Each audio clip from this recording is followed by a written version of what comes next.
जय हिंद once again. Properties of inequalities of triangle, ये टॉपिक हम आज देखेंगे। इसमें इन इक्वालिटीज मीन्स ट्राइंगल में जो चीज इक्वल नहीं है उसकी क्या क्या प्रॉपर्टी हो सकती है उसके बारे में डिस्कस किया गया है। देखिए स्टूडेंट्स, कभी भी जो ट्राइंगल होता है वो अगर इक्विलैटरल ट्राइंगल है या फिर आइसोसेलेस ट्राइंगल है, तो हमने देखा कि अगर आइसोसेलेस ट्राइंगल होता है तो अगर ये दोनों साइड कॉन्ग्रुएंट है तो दोनों एंगल उसके ऑपोजिट के कॉन्ग्रुएंट हो जाते हैं। ऑपोजिट के एंगल कॉन्ग्रुएंट क्यों हो गए? क्योंकि वो दोनों साइड कॉन्ग्रुएंट थी। इक्वल इक्वल चीजें है तो एंगल भी क्या हो गए? इक्वल हो गए। देखिए इक्वल साइड थी तो एंगल भी क्या हो गए? इक्वल हो गए। अगर मैं बताऊं कि ये तीनों साइड अगर इक्वल है तो तीनों एंगल क्या हो जाएंगे? इक्वल हो जाएंगे। इट मीन्स इक्वल की प्रॉपर्टी ये है। तो अगर कोई चीजें इक्वल नहीं, उनकी क्या प्रॉपर्टी होंगी उसके बारे में देखेंगे। देखिए इनइक्वालिटीज मीन्स इक्वल नहीं है। मीन्स अगर मैं कोई ट्रायंगल निकालता हूं, उसमें एक एंगल है जो बहुत छोटा एंगल है, दिख रहा है आपको? जो बहुत छोटा एंगल है, या can you see this angle?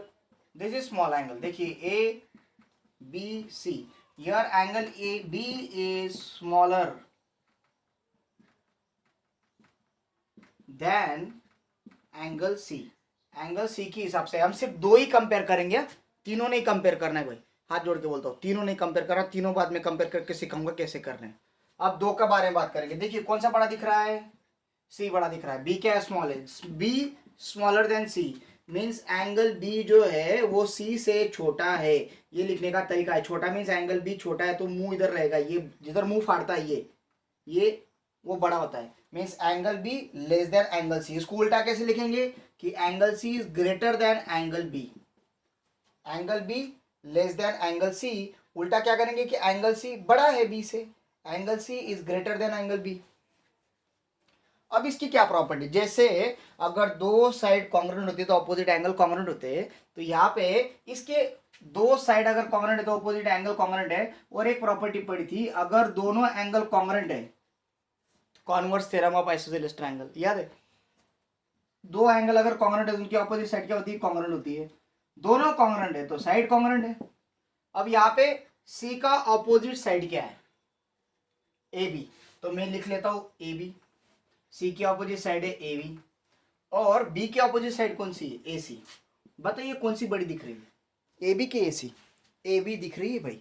तो यहाँ पे हमें एक देखने को मिला कि अगर कोई एंगल बड़ा होता है, दूसरे एंगल से अगर कोई एंगल बड़ा है तो वो बड़े एंगल की सामने वाली साइड बड़ी होती है और छोटे एंगल के सामने वाली साइड छोटी हो जाती है इसके कंपैरिजन में। अगर ये एंगल इसके कंपैरिजन में छोटा है तो ये एंगल की सामने वाली साइड इसके कंपैरिजन में छोटी रहेगी। देखो ये जो साइड है कंपैरिजन, इसके ऑपोजिट में कौन साइड है? ए सी। ये इस एंगल के सामने वाली साइड से छोटी है उससे। यस, तो ये कंसेप्ट है इनइक्वालिटीज। अब इसका उल्टा उल्टा क्या होगा? उल्टा ये होगा कि अगर C is greater than B then A B is greater than C।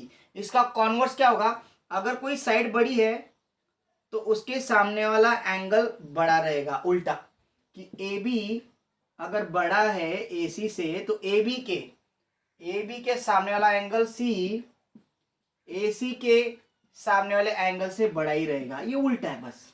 ये ऐसी कंडीशन तो ये आएगा, इसका कॉन्वर्स अगर ये ऐसी कंडीशन पहले तो ये आ जाएगा, बस बाकी कुछ नहीं है। अब तीन एंगल्स की बात करते हैं। अगर मैं बोल दूं कि angle C is greater than angle A is greater than angle C means C A से बड़ा है और ए बी से बड़ा है। मीन्स अगर सी 60 डिग्री है तो ए 50 डिग्री है और ये बेचारा, ठीक है इसको कर लेते 80 डिग्री है, ये 70 डिग्री है तो ये बेचारा 30 डिग्री है। तो ठीक है, इस हिसाब से साइड का कैसे सीक्वेंस लगेगा कि ए सी के सामने वाली साइड ए बी वो बड़ी आएगी किसके सामने वाली साइड से? ए के सामने वाली साइड से। ए के सामने वाली साइड क्या है? बी सी से। और ग्रेटर देन ए सी। अभी वो कैसे भी दिखे बट मेजरमेंट मैंने जैसे लिए उसके हिसाब से अगर चलेंगे तो हो जाता। अगर आपने इसको 80 कर दिया और इसको अगर 70 कर दिया तो ये उल्टा हो जाएगा। यहाँ पे ए आ जाएगा, यहाँ पे आ जाएगा सी, तो यहाँ पे बी सी आ जाता है, यहाँ पे आ जाएगा A B according to opposite side. अगर ये बड़ा है तो ऑपोजिट साइड बड़ी, ये बड़ा है तो ऑपोजिट इसके ऑपोजिट में। इस तरह ही लगेंगे सीक्वेंस, बाकी कुछ नहीं। ईजी है, बहुत ईजी कंसेप्ट है। सेकेंड कंसेप्ट सीख लेते हैं। सेकेंड कंसेप्ट भाई ये बहुत इंपॉर्टेंट कंसेप्ट है जो 10th में आपको काम में आ सकता है और आता ही है। आ सकता मीन्स आता ही है ना। क्या कंसेप्ट है, अगर कोई ट्रायंगल है तो ये ट्रायंगल को अगर आपको ड्रॉ करना है तो आपको कुछ रूल्स फॉलो करने पड़ेंगे। ABC अगर ट्रायंगल है तो कुछ रूल फॉलो करने पड़ेंगे। क्या रूल फॉलो करने पड़ेंगे कि अगर AB का कुछ मेजरमेंट दिया है, BC का कुछ मेजरमेंट दिया और AC का कुछ मेजरमेंट दिया है, तीनों साइड है, तो आपको एक रूल सेटिस्फाई करना पड़ेगा। क्या रूल सेटिस्फाई करना पड़ेगा कि अगर कोई भी दो साइड की अगर आप एडिशन करते हो, कोई भी दो साइड की अगर आप एडिशन करते हो तो थर्ड रिमेनिंग साइड से बड़ी होनी चाहिए। मीन्स अगर मैं AB प्लस BC की एडिशन करूँ, AB प्लस BC की एडिशन करूँ, so it should greater than AC। अगर मैं AB प्लस AC की एडिशन करूँ, so it should greater than BC। और अगर मैं BC और AC की एडिशन करूँ, so it should greater than AB। देखिए ये दो साइड की अगर मैं एडिशन करता हूँ तो रिमेनिंग साइड से बड़े होने चाहिए। ये दो साइड का एडिशन करूंगा तो इससे बड़ा ही आता है, और ये दो साइड का एडिशन करूंगा तो इससे बड़ा आता है। ये कंडीशन है। अब आप बोलोगे सर तीनों कंडीशन चेक करना है क्या? नहीं, कैसे करना होगा मैं समझा देता हूँ। अगर एग्जाम्पल आया कि AB equals to 8 centimetre, BC equals to 6 centimetre, AC equals to 1 centimetre, तो आपको क्या करना है सिंपली, ठीक है मैं इसको AC को बड़ा ले लेता हूँ। तो आपको क्या करना है, इसमें सबसे बड़ा कौन सा है, कौन सा है सबसे बड़ा? AB है। तो AB को साइड को लिख लो, AB इज इक्वल्स टू 8, इसको मान लो फर्स्ट, बड़े वाले को फर्स्ट मान लिया। अब छोटे वालों की एडिशन करो, BC is equals to AC is equals to 6 plus 3 is equals to 9, इसको मान लिया। अब बोलो ये सेकेंड, फर्स्ट और सेकेंड से आपको क्या समझ में आ रहा है कि 9 is greater then 8, it means BC plus AC इनका एडिशन करूँ तो AB से बड़ा आ रहा है। मीन्स दोनों साइड की एडिशन बड़ी साइड से बड़ी आ रही है, बिगर आ रही है। इट मीन्स ये ट्रायंगल पॉसिबल है, ये बनेगा ही, ट्रायंगल फॉर्म होगा ही। क्यों? क्योंकि इसने ये कंडीशन सेटिस्फाई कर दिया। हमने तीनों नहीं चेक किए, आप तीनों मत चेक कीजिए, आपने सिर्फ एक ट्रिक यूज किया। ट्रिक क्या यूज किया कि बड़े वाले को साइड में रख दिया, छोटे वाले को एडिशन करके देखिए, अगर छोटे वाले भी ऐड करने के बाद बड़ी वाले से बड़ी एडिशन आ रही है, बड़ी साइड से एडिशन बड़ी आ रही है, तो ट्रायंगल बनेगा ही। यस, तो बाकी दो कंडीशन नहीं भी चेक किया तो चलेगा। मैंने दो कंडीशन, तीन कंडीशन लिखी थी, याद है ना? तीनों चेक करने की जरूरत नहीं, ऐसे आपको चेक करना है। तो ये समझा होगा, तो चलते फिर एग्जांपल सॉल्व करते ना प्रैक्टिस सेट के। So let's start practice set 3.4। बहुत इजी है ये, ज़्यादा इसमें तकलीफ नहीं है। सो 3.4 क्वेश्चन नंबर फर्स्ट।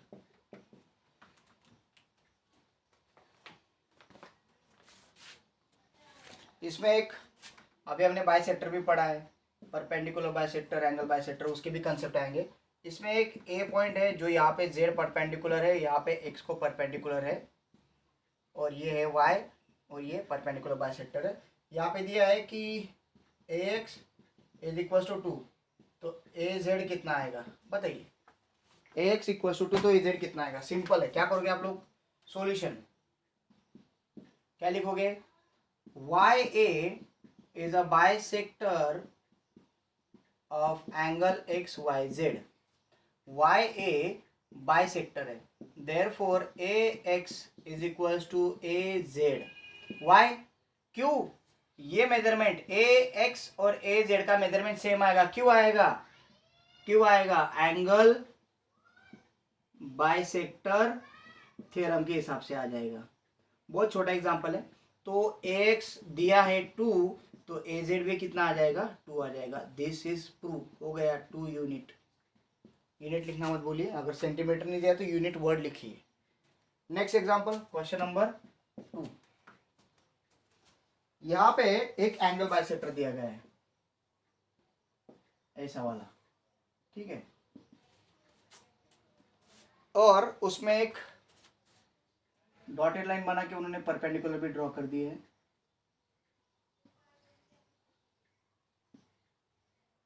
ये परपेंडिकुलर, ये भी परपेंडिकुलर है, ठीक है। इसके बाद उन्होंने नाम दिए उसको SPTR, SP, ये T और ये R पॉइंट है। क्या क्या दिया है पढ़ते? Angle RST is 56 degree. ये जो पूरा एंगल RST है ये 56 डिग्री है। बहुत ट्रिकी एग्जांपल है। PT परपेंडिकुलर टू ST है, PT perpendicular to ST, yes PT perpendicular to ST, ठीक है। और PR परपेंडिकुलर टू ST है, SR है ना, परपेंडिकुलर 90 डिग्री दे दिया मैंने। Now find the measure of, और एक दिया है P R equals to P T, ये जो पी आर है ये पी टी के बराबर में है, कॉन्ग्रेंट है भाई, कॉन्ग्रेंट है, ये कुछ नहीं दिया है यहाँ पे, ये कॉन्ग्रेंट दे दिया उन्होंने। और क्या पूछा है, find the measure of angle R S P, इसका मेजरमेंट क्या होगा, पूछ लिया। State the reason for your answer, बहुत सिंपल आंसर आएगा। कैसा, अभी हमने यहाँ पे कौन सा थ्योरम यूज किया था, एंगल बाइसेक्टर थ्योरम। इसमें क्या होता है, अगर दोनों साइड इक्वल है तो ये वाई क्या हो गया, बाइसेक्टर हो गया। इसमें उल्टा है, इसमें पहले ये दोनों साइड इक्वल दिखा दिए। गिवन में क्या है कि S P is a ray divides angle T S R, T S R को डिवाइड कर रहा है, बाइसेक्ट नहीं कर रहा है। Okay, P lies on ray S P, so P T is equals to P R, P T equals to P R एक given है। यहाँ पे ये हमने प्रूव किया था इसका यूज करके, और ये गिवन था, ये गिवन था और ये हमने प्रूव किया था किसका यूज करके, इसका यूज करके। अब यहाँ पे उल्टा करना पड़ेगा, ये गिवन है, ये अगर गिवन है therefore S P is a bisector of angle T S R, why, converse of angle bisector theorem. उल्टा करेंगे,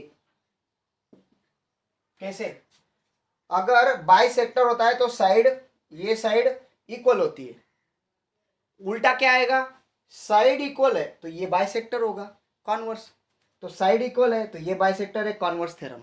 तो अगर एसपी बाइसेक्टर है, एसपी अगर बाइसेक्टर है तो ये पूरा एंगल कितना है, 56 डिग्री का है, और ये अगर बाइसेक्टर है तो ये हाफ आ जाएगा। क्या करेंगे, सो एंगल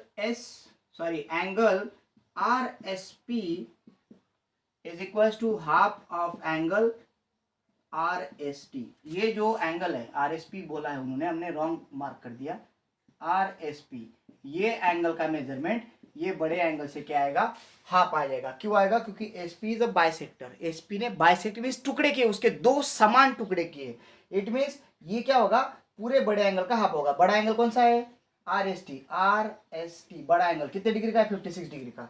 तो आर एस पी ये जो छोटा एंगल है इसका हाफ आएगा, half of 56 degree. So angle R S P जगह कम है, आर एस पी 56 का आप कितना आएगा, 28 डिग्री। दिस इज द आंसर, बस उल्टा करना था उसका, जमेगा। Yes, it's very easy, so you have to understand it. Now next देखेंगे question number 3।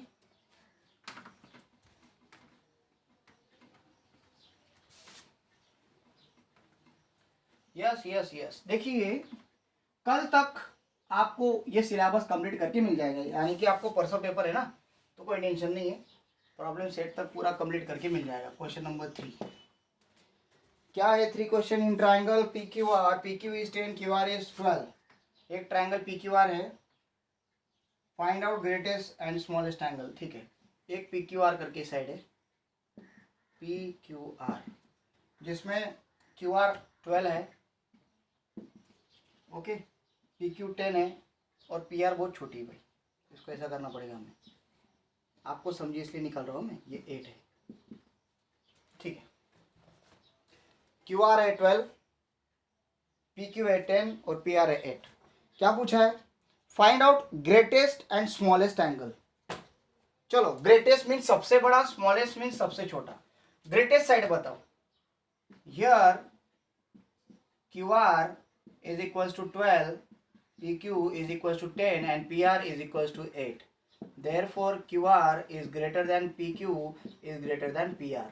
Therefore, QR is the greatest side. ये क्या हो गई, ग्रेटेस्ट साइड हो गई। अगर QR सबसे बड़ी साइड है तो उसके सामने वाला एंगल सबसे बड़ा होगा। Therefore, angle P is the greatest angle. Yes, and क्या लिखोगे, रीजन, रीजन लिखोगे, angle opposite to greater side is greater. ये रीजन लिखना मत भूलिए। क्या रीजन आएगा, जो एंगल ग्रेटर साइड के ऑपोजिट में था, angle opposite to greater side is greater, इसलिए क्यू आर ग्रेटर थी तो पी क्यू भी ग्रेटेस्ट, ग्रेटेस्ट थी तो ग्रेटेस्ट हो गया। सिमिलरली अब स्मॉल, सबसे स्मॉल कौन सा, P R, PR is the smallest side, therefore angle PR के सामने वाला एंगल कौन सा आएगा? Q. Angle Q is the smallest angle. क्या रीजन आएगा? Angle opposite to smallest side is smallest. Easy था? यस. ये एमसीक्यू में आपको सिर्फ लिखना है क्या? बड़े वाले के सामने वाला बड़ा, छोटे वाले के सामने वाला छोटा.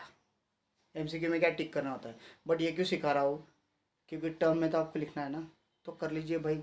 हाँ चलो नेक्स्ट एग्जांपल. थर्ड नंबर हो गया, फोर्थ नंबर देखेंगे.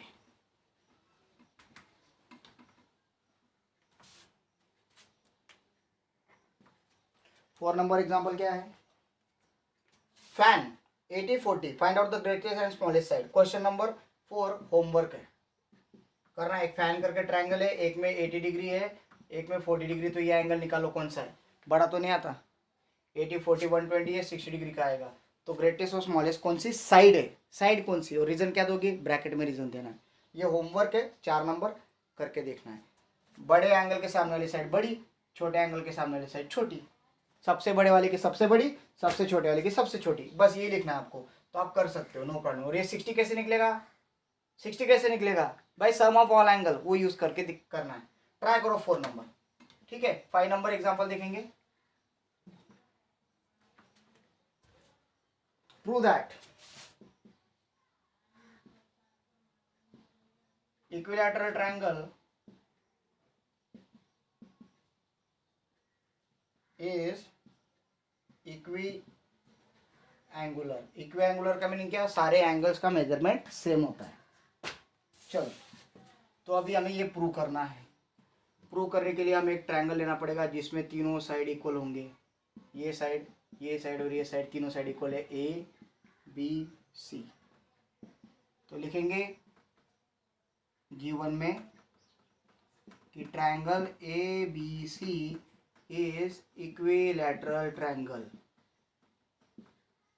अगर ये इक्विलैटरल ट्रायंगल है therefore A B is equals to B C is equals to A C है. क्या प्रूव करना है? To prove. क्या प्रूव करना है? कि angle A is equals to angle B is equals to angle C equiangular mean सारे angles का मेजरमेंट सेम है. प्रूव करना है. कैसे प्रूव करेंगे? हमारे पास तो ये तीनों नहीं थे, हमारे पास तो ये दोनों थे. तो दोनों का यूज करो ना. करेंगे. चलो in triangle A B C proof लिख रहा हूं मैं, समझ लेना है. Yes. Side A B is congruent with side A C. देखो ए बी और ए सी क्या है? कॉन्ग्रुएंट है. Therefore angle B is congruent with angle C. Why? Why? Isosceles triangle theorem के हिसाब से अगर कोई ट्रायंगल में दो साइड कॉन्ग्रुएंट है तो उसके अपोजिट के दोनों एंगल कॉन्ग्रुएंट होते हैं. हमें कोई लेना देना नहीं तीसरी कॉन्ग्रुएंट है कि नहीं है उनके साथ. Why should we do? Just we have to think about कि दो कॉन्ग्रुएंट है ना, तो उसके सामने वाले के दोनों कॉन्ग्रुएंट आएंगे. बाकी मुझे कोई लेना देना है. और कैसे लिखा? आइसोसेलेस ट्रायंगल के हिसाब से. इसको मान लूंगा मैं फर्स्ट. ये दो साइड हो गई. ओके. अब और दो साइड ले लेंगे. समझ लीजिए दो ले लिए मैंने. लिखेंगे और इन ट्रायंगल एबीसी पहले लिख दिया कि side A B is congruent with side B C. B C के साथ भी कॉन्ग्रुएंट है भाई. हाँ तो क्या आएगा? ये ए बी के सामने वाला एंगल कौन सा आएगा? ए बी के सामने वाला एंगल सी था एक्चुअली. और ए सी के सामने वाला एंगल बी था. उल्टा सुल्टा नहीं करना है. ए बी के सामने वाला सी, ए सी के सामने वाला बी, तो सी बी कॉन्ग्रुएंट हो गया. अभी ए बी के सामने वाला सी एंगल सी और बी सी के सामने वाला एंगल ए, बी सी के सामने वाला एंगल ए कॉन्ग्रुएंट है. कैसे आया? Isosceles triangle theorem. इसको मान लिया सेकेंड. बोलो अभी मुझे सी के बराबर बी भी है और सी के बराबर ए भी है. मीन्स सी का तो मेजरमेंट तो सेम होगा ना. अगर सी का मेजरमेंट बी के बराबर है, सी का मेजरमेंट ए के भी बराबर है. अगर सी 60 डिग्री का है तो बी भी 60 डिग्री का होगा. और सी 60 डिग्री का है तो ए भी 60 डिग्री का होगा. तो तीनों का मेजरमेंट क्या हो जाएगा? सेम. क्योंकि सी सी तो सेम है. Therefore by first second and third क्या लिखोगे आप लोग? Angle A is equal to angle B is equal to angle C. Hence prove. क्या प्रूव हो गया? कि triangle A B C is equiangular. कितना इजी था. एक थ्योरम यूज किया, दो साइड लेके दूसरा थ्योरम यूज किया, दूसरी साइड लेके, बस खत्म हो गई। नेक्स्ट एग्जांपल देखते हैं नंबर 6 है भाई, बहुत टाइम है आज अपने पास, चलने देते हैं। व्यूज कम आते हैं, कमेंट भी कम आ रहे हैं, मुझे पता नहीं आप लोग स्टडी कर रहे हो कि नहीं कर रहे हो कि मजाक लगा दिए, I don't know, but others are not serious, some students are serious, so those who are serious they will get benefit of this. Prove that if the bisector of angle BAC in triangle ABC is perpendicular to side BC, अगर कोई triangle है ABC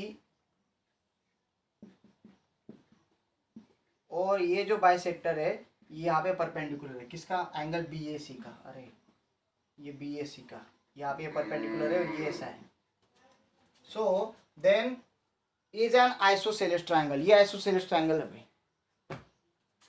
ऐसा है। क्या दिया है करते हैं, गिवन में क्या है, गिवन में ये है, पूरा क्वेश्चन समझा रहा हूं मैं कि यहाँ पे मैं इसको एडी नाम दे रहा हूँ, ठीक है। बाइसेक्टर ऑफ एंगल BAC क्या दिया है, या बाइसेक्टर दिया तो अपन बाइसेक्टर को नाम दे देंगे, bisector BD is a bisector in triangle ABC, पहले लिखेंगे इन ट्रायंगल ABC BD रे BD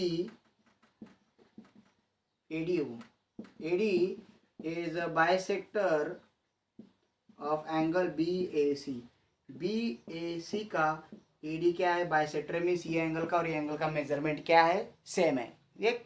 और दूसरी बात कि ये जो AD है ये परपेंडिकुलर है BC को, मीन्स ये 90 डिग्री और ये भी क्या है 90 डिग्री, याद रखना है।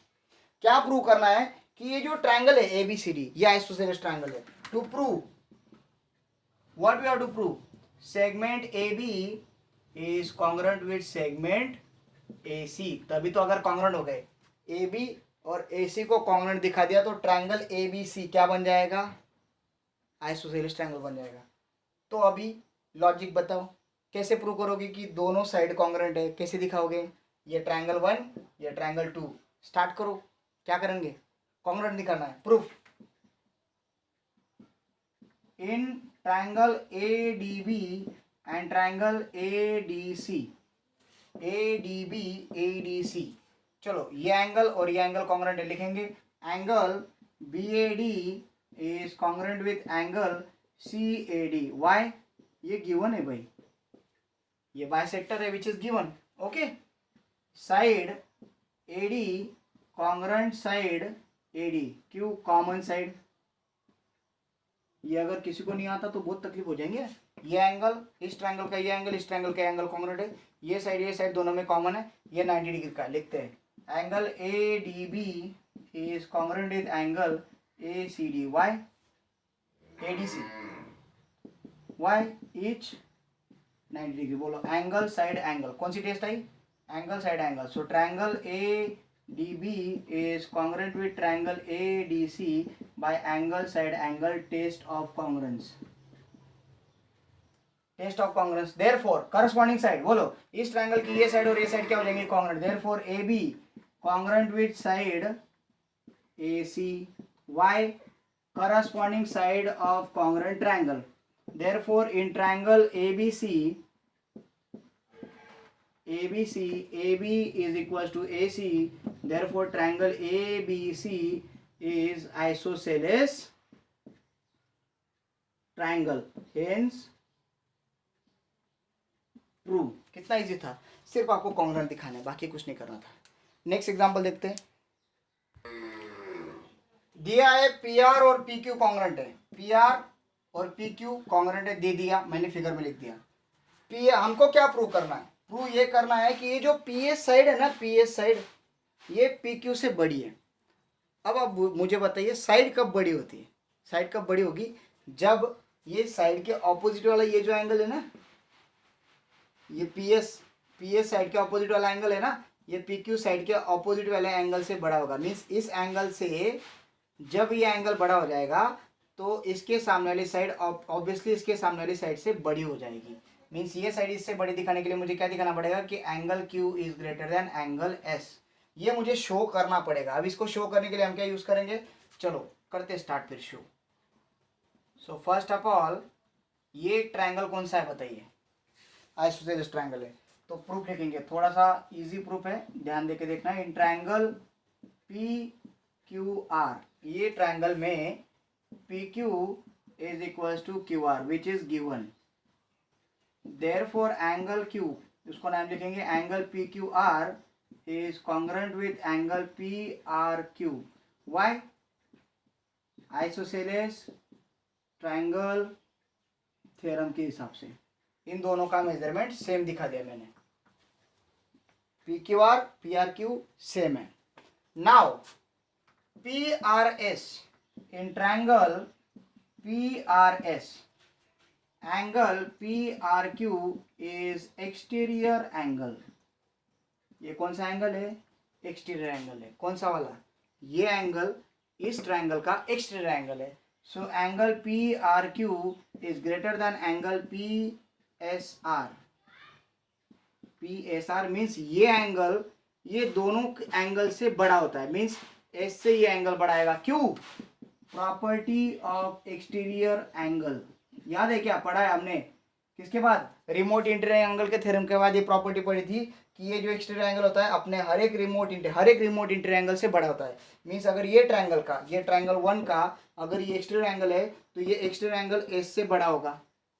But angle P R Q किसके बराबर है? Angle P R Q P Q are के बराबर है। तो लिखेंगे इसको, मैं फर्स्ट मान लेता हूँ, by first angle P Q R is greater than angle P S R. Yes, P R Q की जगह पे मैंने पी क्यू आर लिख दिया।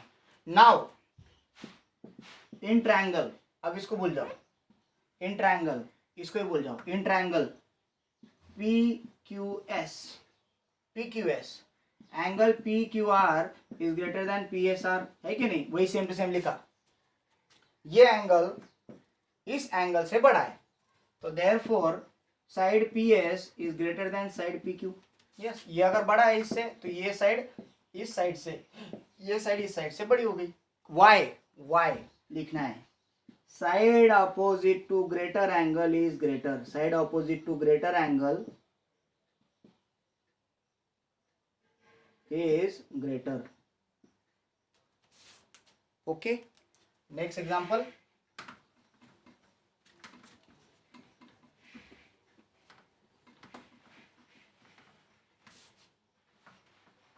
Question number 8. यहाँ पे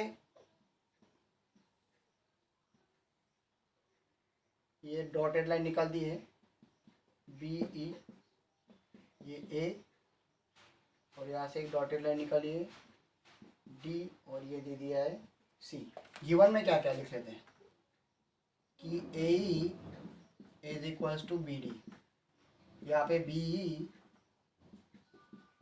परपेंडिकुलर टू ए सी है और A D perpendicular to B C है, बी सी। यस, ये परपेंडिकुलर है। इतना दिया हुआ है, क्या प्रूव करना है? ये गिवन में है। What we have to prove? To prove कि AD is congruent with BE। Easy करेंगे, स्टार्ट करते हैं। देखिए ये ट्रायंगल है, इस ट्रायंगल में AE और BD मीन्स देखिए ये जो छोटा सा AE दिख रहा है ये इसको ब्रॉड कर देता हूँ मैं, AE, इसका मेजरमेंट और इसका मेजरमेंट सेम है। ठीक है, ओके, यहाँ तो कोई डाउट है नहीं। हमें क्या दिखाना है कि ये जो AD है और ये जो BE है इनका मेजरमेंट सेम है। तो अभी मैं ट्रायंगल्स को अलग ड्रॉ करता हूँ। देखो मैं पहले कौन सा ट्रायंगल ड्रॉ कर रहा हूँ, ADB। देखो ये ट्रायंगल ड्रॉ कर दिया मैंने, दिख रहा है आपको ट्रायंगल ADB। अब दूसरा ट्रायंगल ड्रॉ कर रहा हूँ मैं, BEA, दिख रहा है आपको ये BEA, ये ट्रायंगल निकाल लिया मैंने। तो ये ट्रायंगल मैंने निकाला,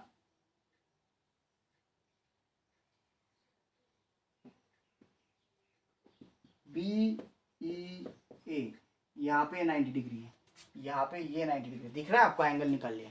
अब आप मुझे बताइए ये ADB में और AEA में ये साइड जो है, ये साइड ये कॉमन साइड है, देखिए ना, AB कॉमन साइड है। और हमें तो बता दिया है कि ये जो BD का मेजरमेंट है AE के बराबर है, मीन्स BD ये AE के बराबर है। करेक्ट है, तो ये दोनों एंगल कॉन्ग्रुएंट आएंगे क्या? आ जाएंगे ना भाई। कैसे आएंगे बताओ? ये राइट एंगल ट्रायंगल है, ये इसकी हाइपोटेन्यूस है, ये भी हाइपोटेन्यूस है। So by hypotenuse side test, by hypotenuse side test this both angles are congruent. अगर बोथ एंगल कॉन्ग्रुएंट हो गए तो A D congruent with B by which, by corresponding side of congruent triangle. समझ में आ रही बात? और इधर समझा दो, ये ट्रायंगल इसमें ये साइड और ये ट्रायंगल में भी ये साइड कॉमन है। और रही बात ये साइड और ये साइड की, तो ये दोनों तो एक दूसरे के साथ कॉन्ग्रुएंट है। तो ये तो 90 डिग्री के सामने वाली, ये भी 90 डिग्री के सामने वाली है। इधर मैंने वो अलग अलग फिगर निकाल दी, ये हाइपोटेन्यूस, ये भी हाइपोटेन्यूस, ये साइड विच इज गिवन। तो by hypotenuse side test they are congruent. और ये राइट एंगल ट्रायंगल है, हाइपोटेन्यूस साइड के हिसाब से कॉन्ग्रुएंट है, तो रिमेनिंग साइड क्या हो जाएंगी? कॉन्ग्रुएंट हो जाएंगी। हेंस प्रूफ, वही तो प्रूव करना था। सो यहाँ पे ये आपको प्रूफ लिखना है, लिख सकते हो। इतना तो मैंने ट्रेन किया आप लोगों को। कल बाकी भी देखेंगे। अंधेरा भी हो गया, 6 बज गए। Thank you.